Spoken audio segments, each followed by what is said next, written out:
Yeah. Another good one from last year. Should all be checking out. That is right, everybody. Howdy doody time. What's going on, everybody? I'm Mick Manhattan from the Scene Snobs. Thank you so much for joining me. This is the Scene Snobs Reviews. It is part of the Scene Snobs podcast. This is one where we go through and review all the new movies that are coming out every week so far. There's a lot that has been coming out that I've been seeing, I've been enjoying. I'm trying also to catch up on the Oscars.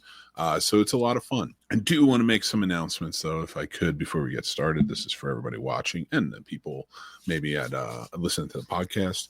We are taking, for the first time, I think, ever, really, we're going to be taking a hiatus with the Scene Snobs podcast.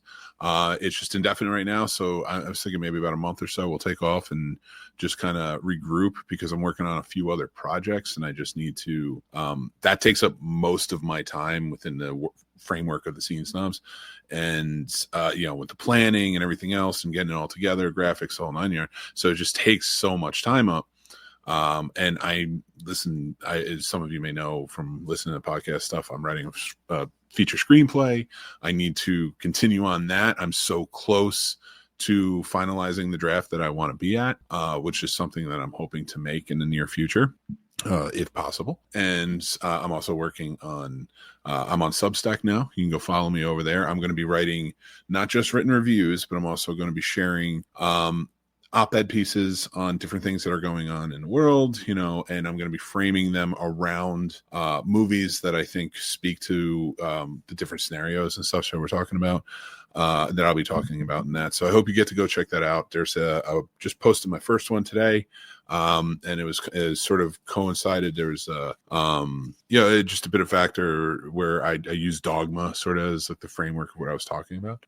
And with that, I will also be doing a podcast, another new podcast on the Scene Snobs channel, and it's it's based off satirical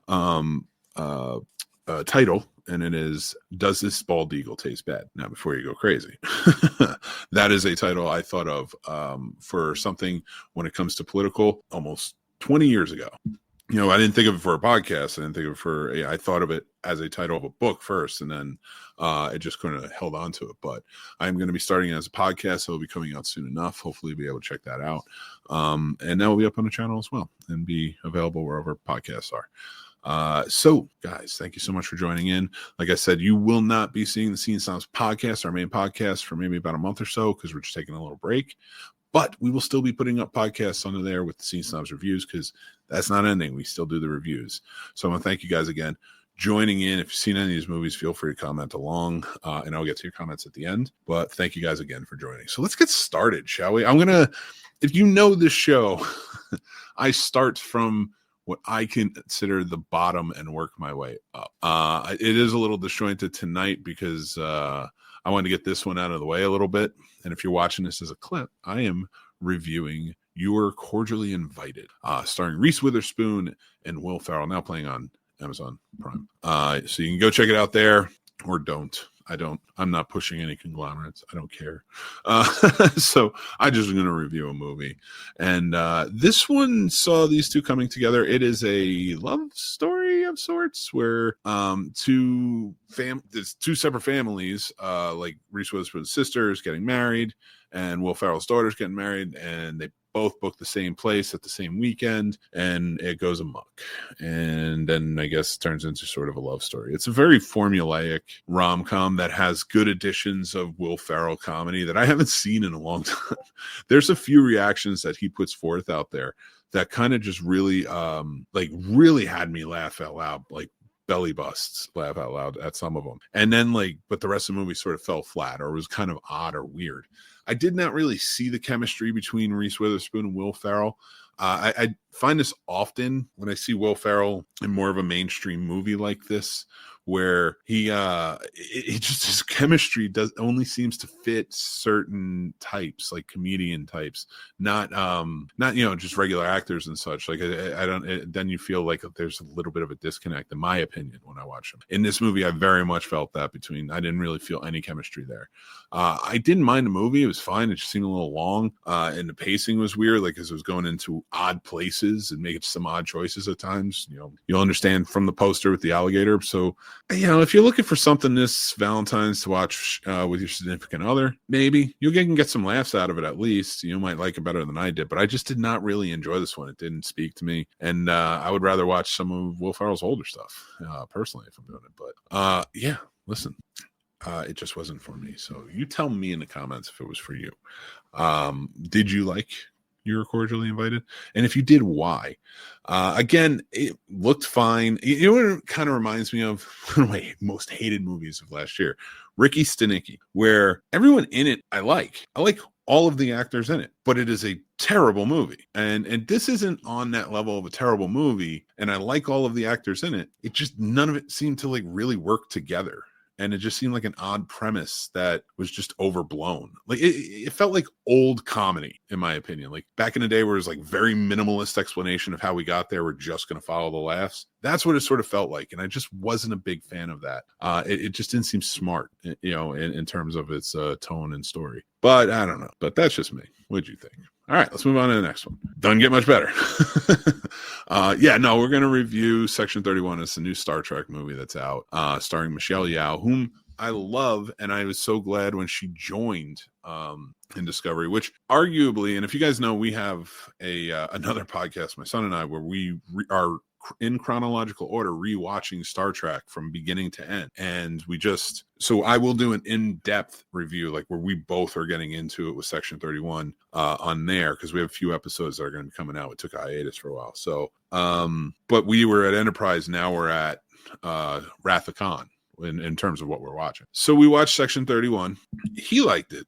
I think, and I'll let him speak to that more on that podcast, on the Warp Factor Fiction podcast. But here, just to give for movie fans in general, like if you're not a Star Trek fan, you might like this because it doesn't feel like Star Trek. It feels more like Star Wars. And I'm not, it has like the shine of Star Trek, and it sort of has like the presence of like Starfleet in the background because it's supposed to. I was never a big fan of Section 31 in the shows as it was. I always felt that was sort of a crutch that when they wanted to go dark into something, it worked in DS9 for the most part with Bashir, but going forward, I just was never like a big fan, and I didn't really like how they used it in some of the others, some of the other shows. So, Section 31 is not one that's overblown for me or one that I really care about. So when I heard this was going to be, I thought it was a TV show at first, and then I guess they turned it into a movie. When I heard that, I was like, I don't know if I need this. As much as I like Michelle Yeoh, I just put her in movies. Like, she's killing it in movies, right? So I guess technically they did with this one if they turned it into a movie.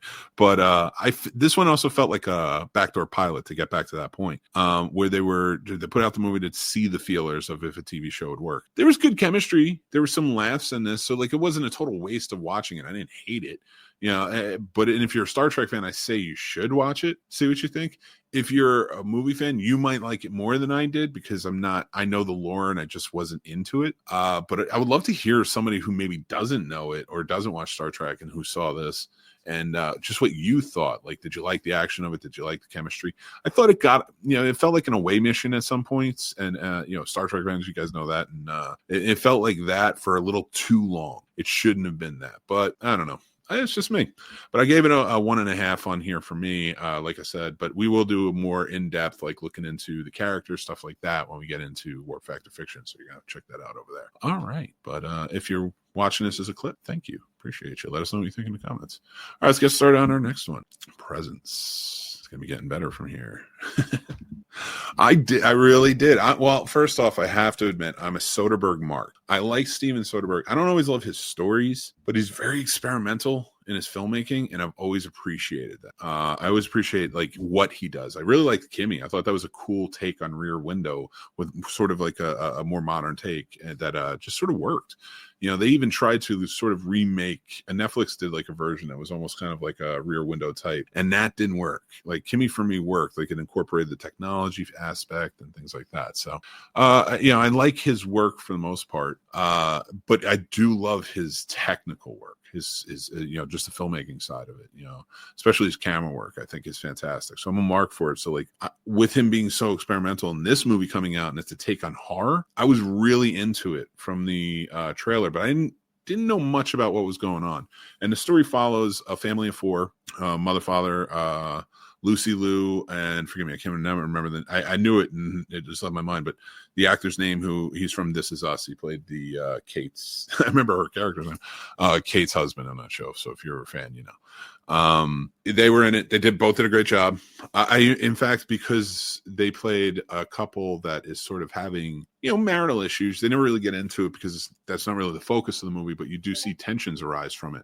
The one thing I really liked about that is they had good chemistry for that. They seemed like two people who were in love, but it was affected. That love was affected, and they're trying to get back to it. So the glimpses you get of that is really well acted. I like that, and it brought sort of a drama to this drama that added to the horror elements that we're getting. So just to give you a rundown, they're also moving there with their teenage kids, son and daughter, and they find a presence in the house. The daughter especially is connected to this presence, and the entire movie is told from the presence perspective. So it's all POV. So you do not hear what's outside of the house because the presence can't leave the house. So like if they're standing on the porch talking, you hear them muffled through the glass. Like you don't really get, and I like that effect, but you do get the point. Like it's conveyed really well. So I like that aspect of this movie, and the POV I thought really worked. It's a gimmick for the movie, but you don't see stuff like this, like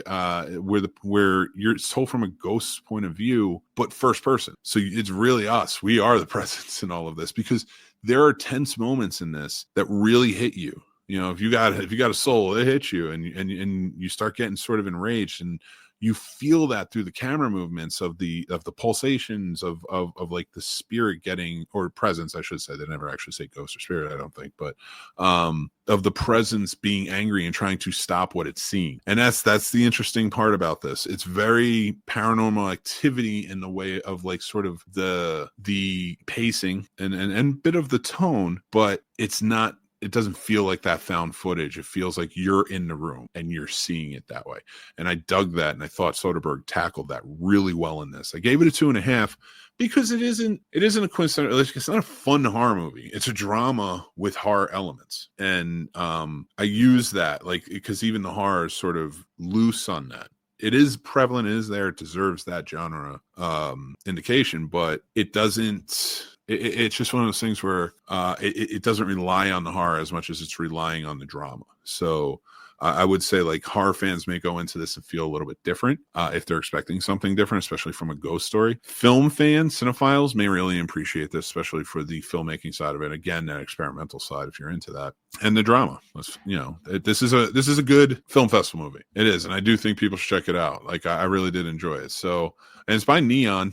They're winning me over because I did not like Long Legs. You can go check out my review of that. But I really did like Presence. It's one of the movies I really enjoyed this year. I have only a few movies I would say are like my favorite of this year so far. Last Showgirl is probably one of them. The next movie is on that list so far. And this might be on my top 10 at the moment. Of course, that'll change as the year goes on. But let me know what you think. What did you think of Presence? Have you seen it? What did you like about the drama versus the horror elements? Sound off in the comments. I cannot wait to hear it. And I read all the comments and I appreciate them. So when you guys do that. So let's get to our next one, our final review for tonight. Companion, the new one from A24.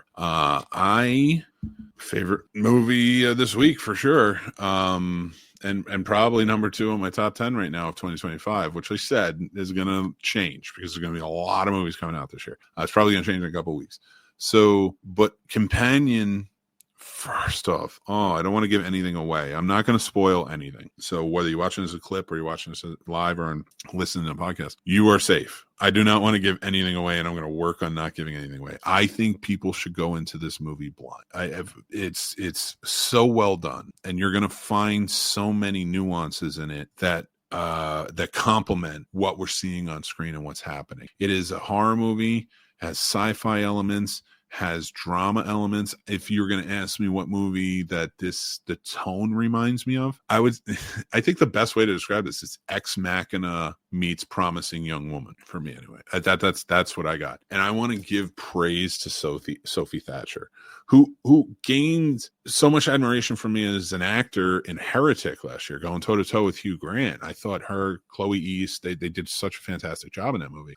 And then to see the next level of it with Sophie Thatcher, because she got to do more. There's a lot of more physicality in this. There's some really good elements to this that really blew me away, and that's what got it the 3.5 stars out of 5. It was her and Jack Quaid. Everyone in the movie is really good. I really liked the entire cast. They all played their parts really well, and especially, and forgive me, and I think his name is Luke. And he's like just a beautiful guy. He's just like this really good looking guy who's there with his friends.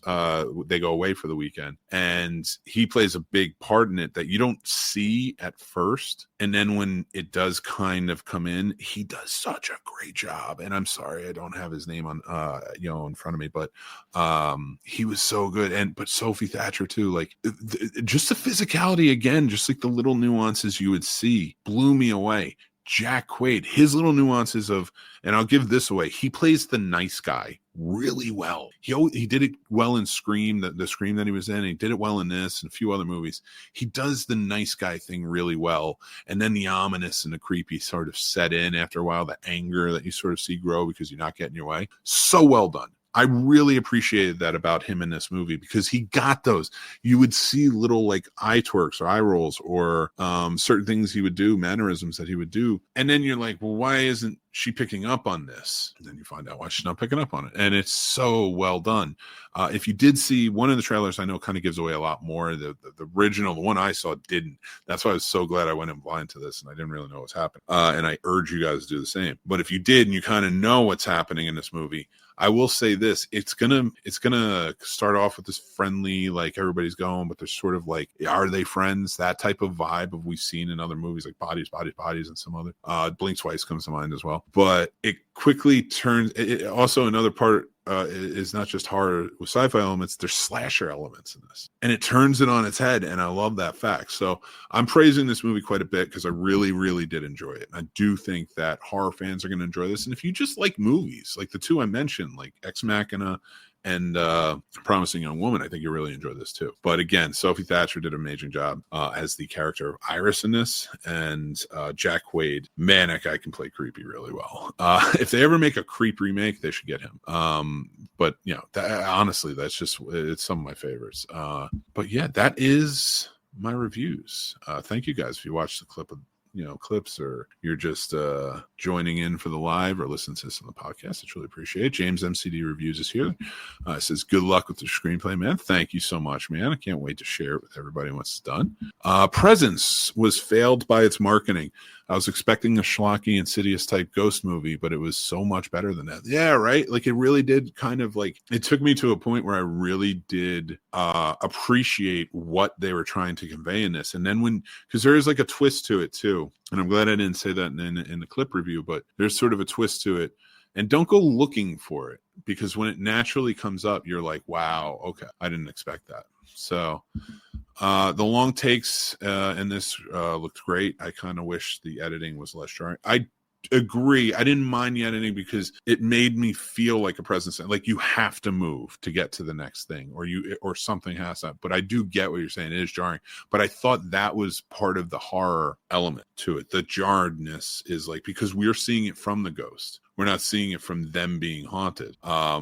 So to me, it was like they had to jar the fan, who is essentially the presence in this. So I don't know. Maybe I'm wrong, but that's what I took from it. I really enjoyed Companion, but I wish they hadn't released the second trailer. It gave away too much. That's what I heard. I'm so glad I didn't see it. I saw the original or the first trailer or whatever, and it hit. I cannot wait to see Sophie Thatcher in more movies. She, after last year, like I said, with Heretic, and I've seen her in other things too. Because I remember when I saw Heretic, I was like, oh, I like her. I've seen her in other stuff. Again, I saw the trailer for it, and Companion, I just sort of forgot. And then when I saw her again, I was like, oh, great, she's in this, because like she does carry a movie really well done. And thank you for sharing, James. And I'm keeping my eyes on Zach Kreger now. He's 2-0 in immensely fun horror movies. What was the other horror movie he was in? Is that the good looking one? The boyfriend? Is that his name? Because I didn't have it on top of me. I thought it was Luke something, but maybe it's Zach Kreger. If that's him that you're talking about, yeah. He was in Barbarian. Oh, well, it makes sense. I think this was made by the guys who made Barbarian, or produced at least. But yeah, he was so good. I really enjoyed that. I'm glad you pulled that out. Thank you so much for that. Yeah, and thank you, James, for joining in tonight. I appreciate you guys, and all of you for watching and listening. Like I said, this is part of the Scene Snobs podcast, but we're only going to be doing the reviews for a little while because I had to take a little bit of a break from the podcast. But we just put a new one out. It was a lot of fun. And I'm sure we'll be back for it. You're going to want to stay tuned because when we come back, we're coming back with a very strong mixtape episode, and we're going to get some guests on, and we're going to have a good time. Make sure you jump in. I will be active, though, for you guys. Just so you know, we have new videos out right now. If you know, I do classic film reviews as well as these new reviews. And I did one, these kind of backgrounds to them, behind the scenes, legacy talks, box office. You know, I share some information about the movie. These are all scripted, of course. Then I did, we have Romance Movie Month is what we're doing. That's the theme for this month. We're going to be doing new themes. Last month was Film Noir. And we started with From Here to Eternity from 1953. And of course, I am watching and reviewing every James Bond movie. So this week's movies are Moonraker and For Your Eyes Only. And I'm having such a great time doing it, and so much fun. And I'm watching and reviewing them because we're on Popcorn and Pints. I'm very happy to be a fourth mic on there. And we're doing the entire James Bond franchise. I'm watching everything. And each week, like tomorrow night, we'll be talking about You Only Live Twice and On Her Majesty's Secret Service, and then the next two movies after that, and so on and so forth. So join us for it. It's such a fun time. We get really in depth over there. Like I said, I got the other podcasts. You know, if you want to do Star Trek, the Scene Snobs podcast, I just truly appreciate you guys being a part of it. And we have the new podcast coming out. Why does this? I'm sorry, it throws me off every time. This Bald Eagle Tastes Bad podcast. That is what it is, and it's coming soon. So you'll be able to see that. Look out for it wherever podcasts are and on YouTube. Make sure to follow us on Patreon. We're doing a giveaway right now. We're giving away the Beetlejuice popcorn bucket, the new one from Regal, when it came out. So we're going to be doing that. All you got to do is join Patreon. You can be free or paid tier. Get you in there. Now, we to keep this going, the paid tiers, of course, are always truly appreciated because that helps me pay for the stuff, you know, to help do all this and kind of piece it together, and it helps, you know, get the things I need to do it. So I just truly appreciate you when you do support, even if it's free and sharing stuff out and having a good time. You can follow me on Blue Sky, you can follow me on Letterboxd, you can subscribe here, which I truly would appreciate if you do it on YouTube, or you can head over and make sure you follow me on any of the podcast platforms that you're watching. Until next time, I'm Mick Manhattan. I want everybody to be out there being kind, cool, and nice to each other, and nice to yourselves, because I think you're pretty cool. All right, everybody. Until next time, I'll talk to you then.